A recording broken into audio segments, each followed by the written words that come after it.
Os geólogos esperavam estar certos ao assumir que o granito se formou através do lento resfriamento nas profundezas da Terra, mas desde o início eles obtiveram evidências de que tal premissa estava errada. Esta riolite, formada através do lento resfriamento a uma profundidade de 555,3 metros, exibe apenas diminutos cristais. Não é um granito. Então, os geólogos teriam que presumir que os granitos se formariam a uma profundidade bem maior. Na década de 60, os geólogos derreteram pequenos pedaços de granitos e deixaram que esfriassem lentamente sob condições de calor e de pressão existentes a grandes profundidades na Terra. Esta é uma pedra produzida em tais experiências. Tem apenas pequenos cristais, como uma riolite. Não tem cristais grandes, não tem cristais escuros. Não é granito. Os halos de polônio nos dizem que os granitos se formaram pela criação, não por processos naturais. Os granitos contêm a assinatura da criação. Riolites e pedras criadas em laboratório não têm. É tudo bastante simples. Apesar de tais fatos, em 1987, geólogos ainda tratavam da origem dos granitos como em 1947, quando foi mencionado como sendo um velho amigo. O simpósio de 1987 terminou com o seguinte lamento. Conforme foi bem documentado pela discussão durante esta reunião, muitas antigas questões ainda são debatidas. Eu espero que daqui a 100 anos não estejamos debatendo as origens dos granitos. Professor W.S. Fife, Departamento de Geologia, Universidade de West Ontário, Canadá. Porém, 4 anos mais tarde, em 1991, geólogos no segundo simpósio de Hutton sobre a origem dos granitos e rochas correlatas não conseguiram realizar seu desejo e as mesmas questões foram debatidas. O geólogo Dr. Andrew Snelling, da Fundação Criacionista Científica da Austrália, examinou as evidências de campo quanto à origem dos granitos e considera as possibilidades de sua criação. O estudo da geologia se dedica a pesquisar a história da Terra e a origem das rochas que cobrem a superfície da Terra. Então, se estudamos a origem dos granitos, é uma coisa importante, porque não é apenas uma questão isolada. O motivo é porque essas rochas, esses granitos, são encontrados em todos os continentes da superfície da Terra, expostos em áreas visíveis, às vezes por centenas de quilômetros quadrados, como, por exemplo, aqui no sul da Califórnia. Essas rochas estão expostas na cordilheira de montanhas que forma a espinha dorsal dessa região. Então, lidar com a questão da origem dos granitos é de fundamental importância para entendermos o desenrolar da história da Terra. Quando respondemos à pergunta sobre a origem dos granitos, nós podemos nos reportar à literatura científica convencional, onde há a ideia que a maioria dos cientistas propõe de que tais rochas, os granitos que vemos aqui expostos nessas montanhas atrás de nós, se originam da época em que um material aquecido chamado magma existia nas profundidades abaixo da superfície da Terra. Ele supõe que ele tenha se resfriado lentamente ao longo de vários milhões de anos. E eu sugiro que milhões de anos de erosão do material que cobria o granito tenha agora sido exposto à nossa visão para que nós estudemos a questão. É isso que lemos na maior parte da literatura, se não em todos os livros. O que nos é ensinado como o saber convencional relativo à origem dessas rochas. Para responder a essa pergunta sobre a origem dos granitos e para vermos se a sabedoria convencional seria a explicação correta, nós precisamos examinar as relações de campo do granito, como ocorre o granito e como ocorre em relação a outras rochas.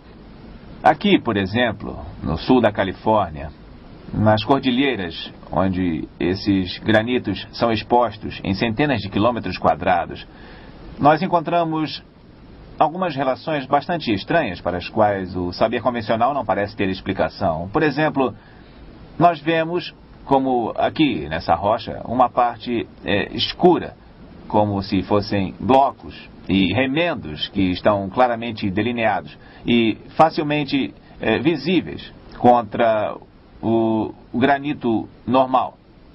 E em outros lugares podemos ver o que parece ser um material com veios.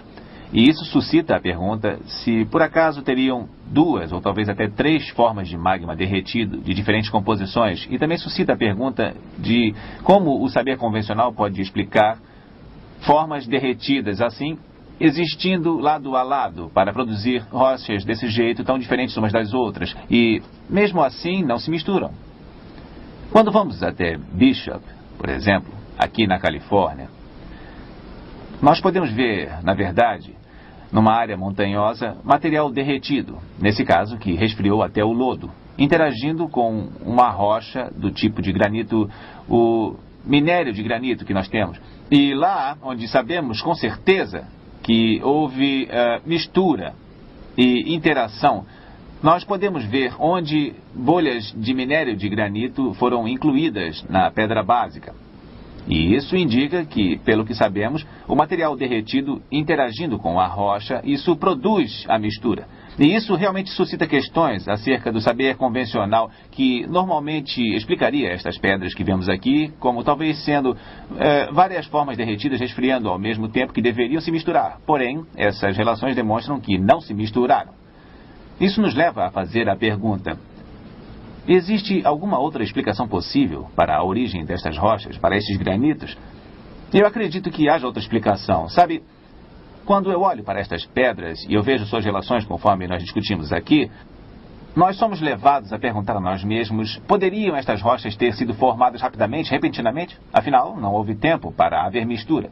Não houve provavelmente calor envolvido, porque senão o calor teria colaborado para que a mistura ocorresse. Então, isso traz à minha mente a possibilidade de que nos fala a Bíblia, de que Deus criou as rochas no início. Poderiam estas rochas ser rochas que Deus criou?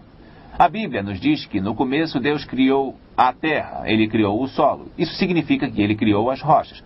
Poderiam estas rochas, esses granitos, ter tido uma origem súbita, criada por Deus? É significativo neste contexto que, portanto, não apenas observemos as relações de campo, mas também devemos olhar as rochas no microscópio.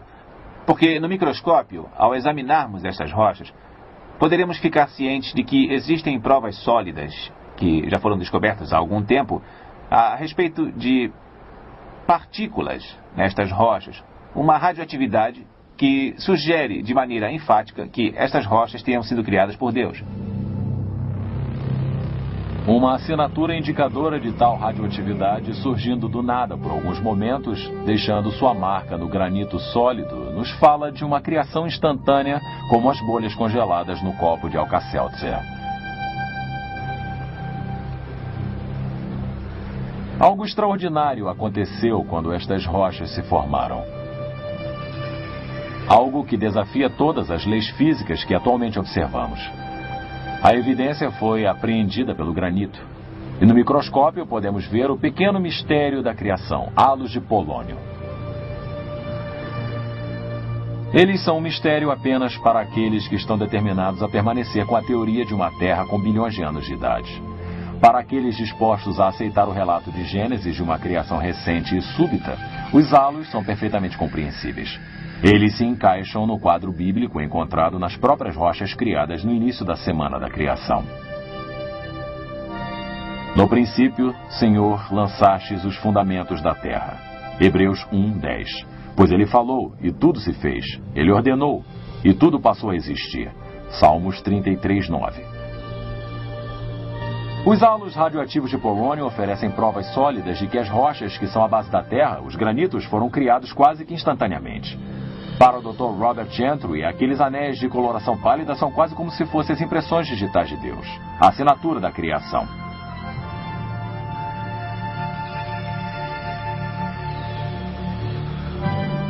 Para maiores informações, leiam o livro do Dr. Gentry, O Pequeno Mistério da Criação. Para obter seu exemplar, ligue para 1-800-467-6380. Em nosso próximo vídeo, A Verdadeira Idade da Terra, iremos apresentar evidências científicas que irão provar que a Terra foi criada recentemente, refutando a teoria de que a Terra tenha sido formada ao longo de bilhões de anos através de eras evolutivas.